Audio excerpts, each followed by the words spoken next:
Hello everyone, my name is Mary Kate Shaughnessy, and I am presenting my thesis to you all today.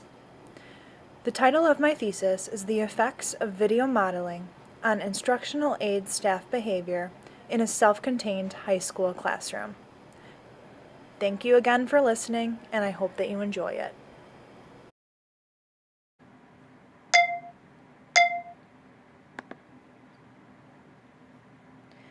As you can see on this slide, there are three main topics discussed within the introduction of my thesis that contribute toward the purpose of this research. The three topics that will be discussed are errorless learning, video modeling, and paraprofessional training. The first topic I'm going to review is errorless learning. According to Wiemeyer and Palmer in 2003, students with intellectual disabilities continue to require a significant amount of support in order to learn as independently as possible. Due to an increase in students with intellectual disabilities, there has also been a large staff increase as well. Many of the staff that are hired to help with the students with intellectual disabilities are known as paraprofessionals. Paraprofessionals are individuals who assist the classroom teacher in the classroom and work with the students. One effective way that students with intellectual disabilities learn material is through an instructional strategy called errorless learning. As described in Kern et al. In 2008, errorless learning is a compensatory instructional intervention based on the idea that learning is stronger when it occurs in the absence of errors, with the main objective being restricting an occurrence of an incorrect response by using behavioral procedures such as stimulus modification, response prompting, or self-instruction. Other studies have demonstrated the effectiveness of errorless learning as well.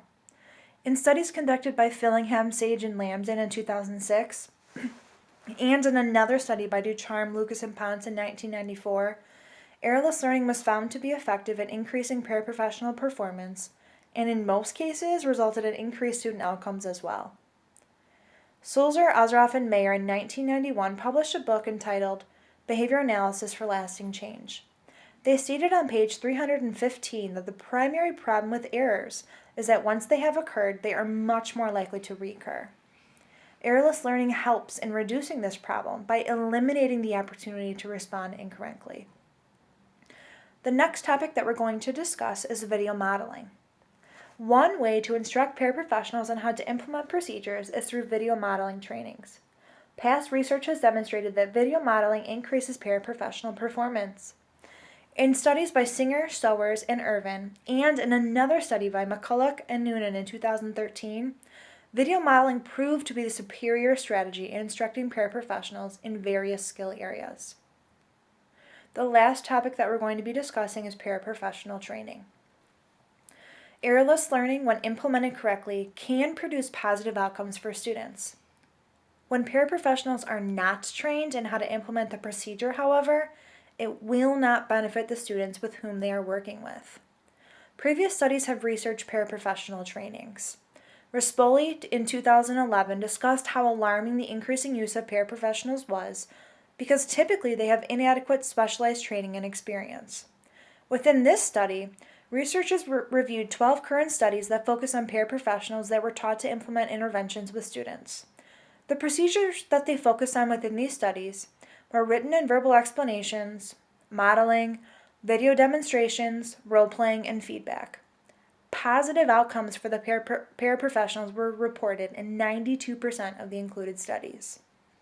Another study by Brock and Carter in 2013 indicated that when paraprofessionals are trained adequately, they are able to implement educational practices that greatly benefit student outcomes. The purpose of this current study was to expand upon previous research in order to demonstrate that instructional aid performance can increase as a result of a video modeling intervention to teach errorless learning procedures.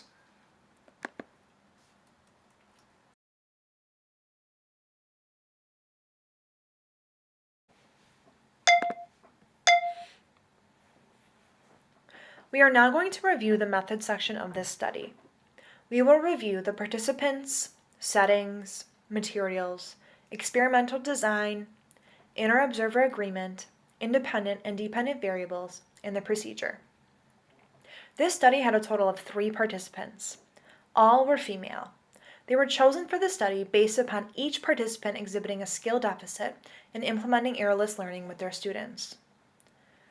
The study took place within a self-contained special education high school classroom. All staff observations took place in this classroom, and the intervention took place in the back of this classroom. The materials used within this study were a pen and paper to track the correct implementation of the participants. All of the trainings were conducted at the desktop computers in the back of the classroom, which included a computer on a table with a chair in front of it. The video was played using QuickTime Player on the computer. The participants used a mouse on the computer to play, pause, or end the video that was presented to them.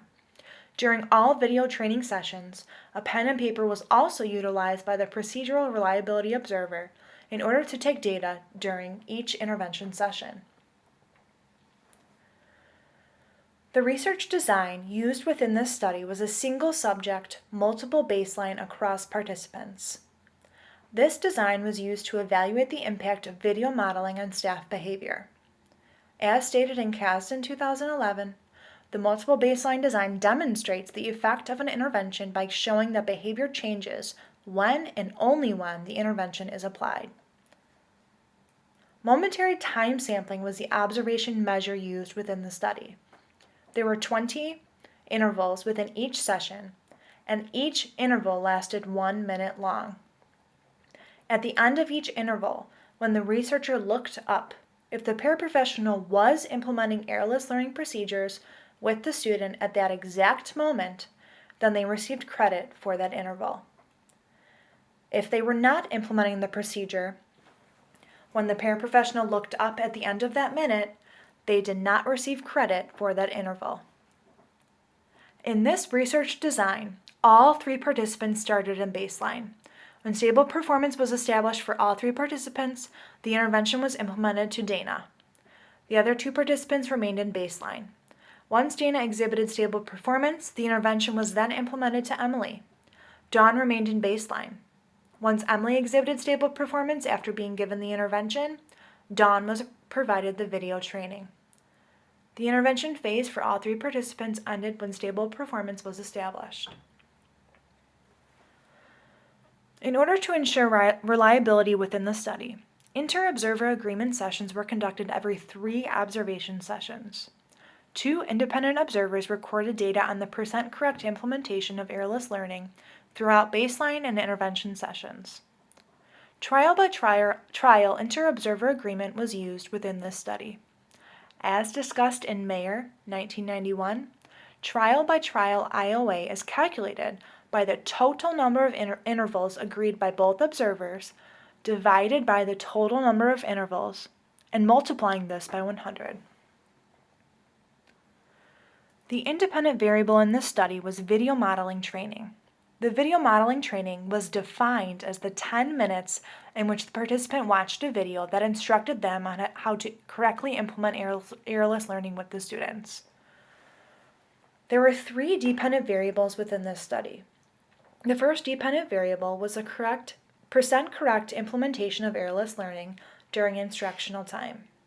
The percent correct implementation of errorless learning was defined as the total frequency of intervals per session in which the participant correctly implemented errorless learning procedures. The second dependent variable was the social validity questionnaire, which was a document completed by the participants following the study that prompted them to answer 5 questions in regard to their preference for in-person training or video training. The questionnaire allowed the researcher to gain self-report measures as to whether or not the video training was accessible, preferred, and easy to understand for the participants. The third dependent variable within the study was the generalization probe. The generalization probe was an observation session in which the participants worked with a different student than they worked with during other observation sessions. The generalization sessions took place 2 days after formal data collection sessions. Errorless learning was to be implemented with that student as well, and data was collected on their performance level.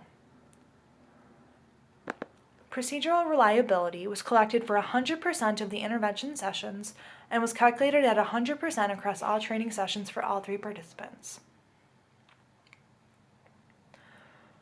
During baseline, the observation sessions were conducted during period 2 of the school day, which began at 8:45 a.m. and ended at 9:40 a.m.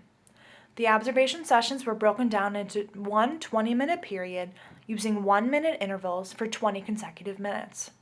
An iPhone timer was used to track the intervals. Once the timer went off, the researcher looked up to see if the participant was correctly implementing errorless learning with the student. If they were implementing it correctly, a plus sign was documented on the data sheet. If they were not, a minus sign was written on the data sheet. This occurred throughout each session until a stable amount of occurrences was observed for each participant, which ended up being 3 consecutive sessions for each participant. The video modeling, or in other words, intervention, began with an in-depth overview of what errorless learning was and for what populations of students it was beneficial for. It was explained to the participants that the students they are assigned to work with one-to-one would greatly benefit from implementation of errorless learning procedures, specifically during daily living class, in which they work on functional academic skills. The video continued on to explain how errorless learning works and how to use it with their students. It was explained that errorless learning was a technique used in which the students are asked a question and are not given the opportunity to respond incorrectly. Examples were given on how to use errorless learning, and then a role-play situation was demonstrated with the classroom teacher and a paraprofessional acting as the student. The classroom teacher stood next to the student and asked the student questions about the weather, date, and their personal information. The correct answer was gestured to or verbalized, so the student automatically responded correctly. After this, the paraprofessionals were thanked for their time, and the video then ended. If no questions were expressed, the instructional aide was then asked to implement the errorless learning strategy during daily living class that day. Once the instructional aide began daily living class with their student, data collection began. Generalization sessions began once stable performance was observed for each participant. During generalization sessions, each participant was assigned to a different student than they originally worked with during baseline and intervention sessions. They were told to use the strategy that they learned during training with a different student during the same time of day. They were given that student during this time as well. They were to also work with the student during daily living class. Data was collected on the total number of intervals per session the participant correctly implemented errorless learning with the student.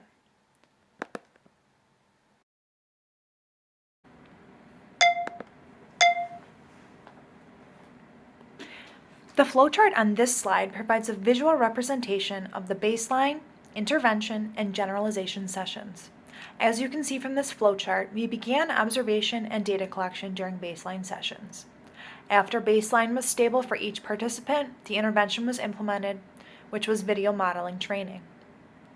After the video modeling training, we continued to take data on the correct implementation of errorless learning with the students, and then followed up with a generalization probe. We provided a social validity questionnaire to the participants following the intervention and generalization sessions in order to obtain information on the preference for in vivo training or video training by the participants.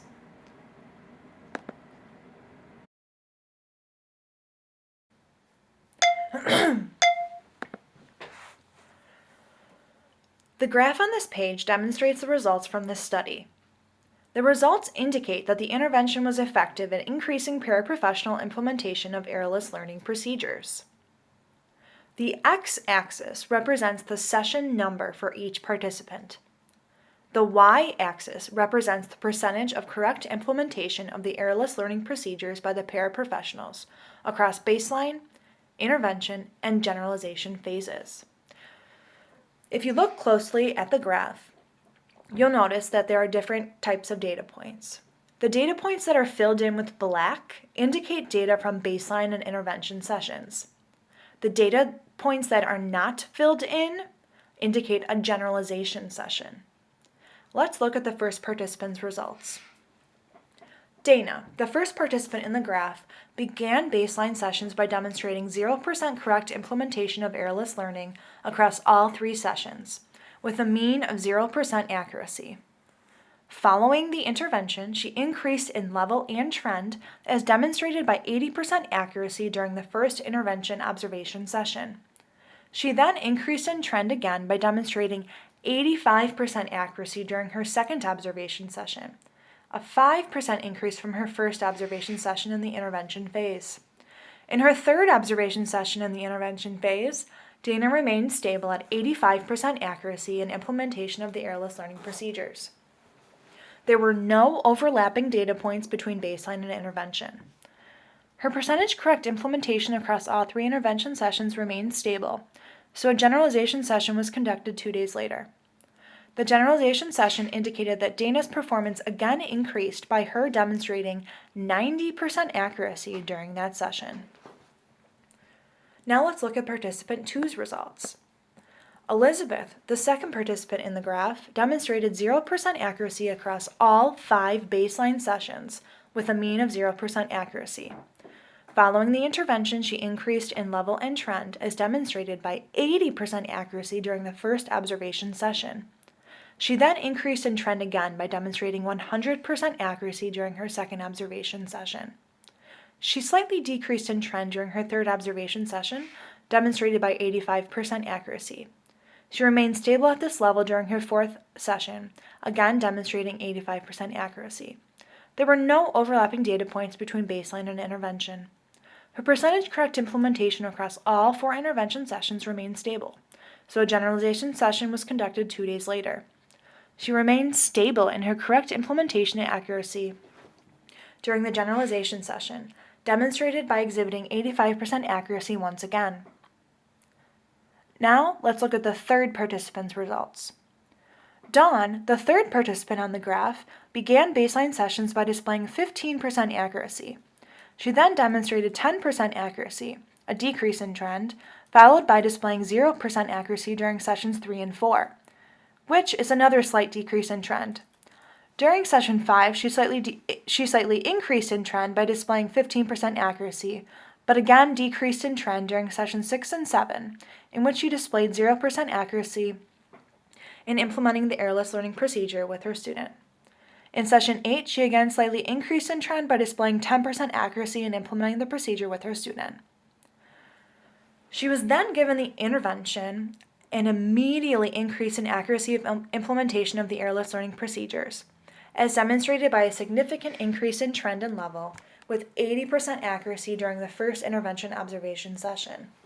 She slightly increased in trend during the second intervention session, as indicated by exhibiting 85% accuracy, and remained stable at this performance level yet again by demonstrating 85% accuracy during her third observation session. There were no overlapping data points between baseline and intervention. Her percentage correct implementation across all 3 intervention sessions remained stable, so a generalization session was conducted 2 days later. During her generalization session, she slightly increased in trend, as demonstrated by 90% accuracy in implementing the airless learning procedures.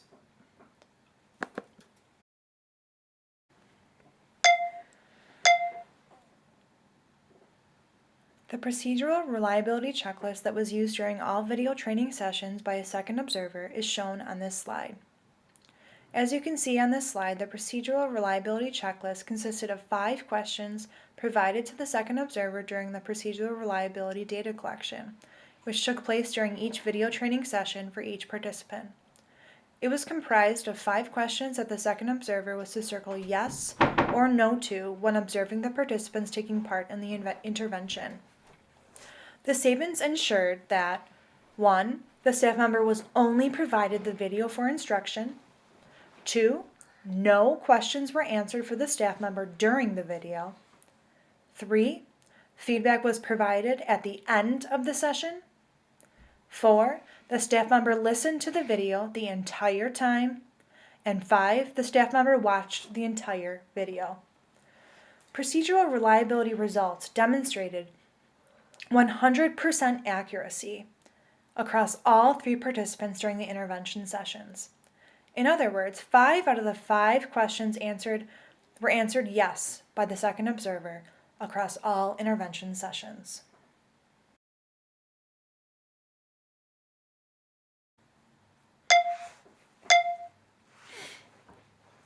The social validity questionnaire that was provided to the participants at the end of the training is shown on this slide. The social validity questionnaire consisted of 5 questions. They were provided a ranking scale that included numbers 1 through 5. If they answered 1, it indicated that they strongly disagreed with the statement. By circling 2, it indicated that they somewhat agreed with the statement.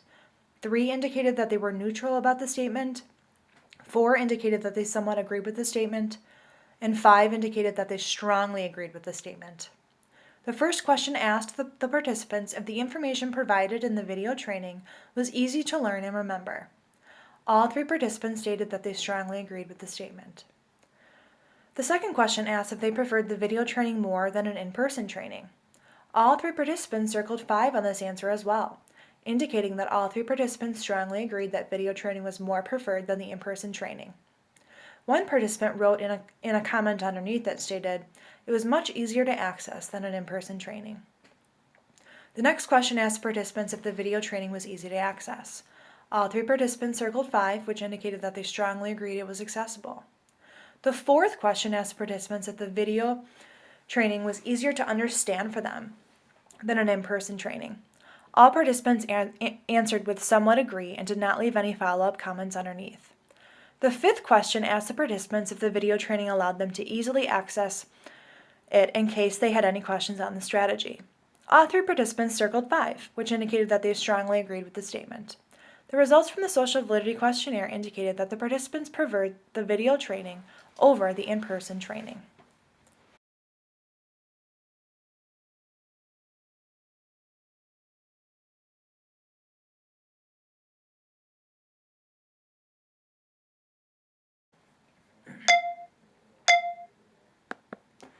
The current study demonstrated that video modeling was effective in increasing paraprofessional implementation of errorless learning procedures. The results support previous research. Severson in 2011 demonstrated that instructing staff how to correctly implement errorless learning procedures using video modeling, among other strategies, was successful in increasing their on-task performance. In a similar study, Robinson in 2011 demonstrated the effectiveness of video feedback on staff performance. The findings suggest that the training package was effective and efficient in increasing paraprofessional on-task performance. In addition, McCulloch and Noonan in 2013 study indicated that video modeling training was an effective alternative to in-person training within schools. Although this previous research provided a baseline for our study, we expanded upon these findings by using only errorless learning within the video training, in order to prove the effectiveness of video modeling in regard to this procedure to be used with the students. We found that video modeling was effective in increasing paraprofessional implementation of errorless learning procedures.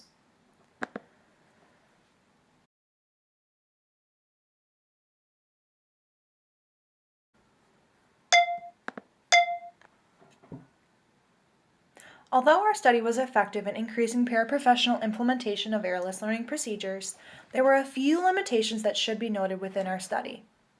First, our study did not have any feedback sessions. It would possibly increase their performance if they were given feedback regarding whether or not they implemented the procedure correctly. Our study also used momentary time sampling. Although this is an incredibly efficient and research-proven observation measure, it does have a tendency to underestimate the total frequency of behavior. Our participants could have been implementing the procedure within any part of the 1-minute interval, but it was not counted because it was not being exhibited at the exact minute mark. In addition to these limitations, there were also no fading procedures taught for errorless learning. Our hopeful goal for the students is to increase their independence in skill areas, but this cannot happen if they are always being prompted towards the correct answer and never being given the opportunity to respond independently. Another limitation within this study is the number of participants. There were only 3 participants within our study, so we cannot say with certainty that this intervention could be an effective way for a wide range of participants. Future research in this area should focus on a different observation measure. It would be interesting to see the similarities and differences in data results using another observation measure, such as partial interval recording. It would be interesting and beneficial to see if the accuracy of implementation increases, decreases, or stays the same. In addition, future research should also contain a maintenance session. Although generalization sessions demonstrated continued effectiveness of the intervention, we want to make sure that the intervention was successful over time as well. Lastly, future research should also include more participants and a few feedback sessions. More participants would allow for the research to have more social validity, and feedback sessions would allow the participants to have more information on their ability to implement the skill instructed to them during the intervention. The results indicated that errorless learning procedures instructed through implementation of a video modeling training produced increased performance by staff that could be generalized across settings and students. All 3 participants within the study demonstrated increased skill acquisition after being shown the video modeling training following the training. By increasing the amount of paraprofessionals who are trained properly, we are increasing the amount of students who are instructed properly, which is a platform for student success and independence in the future.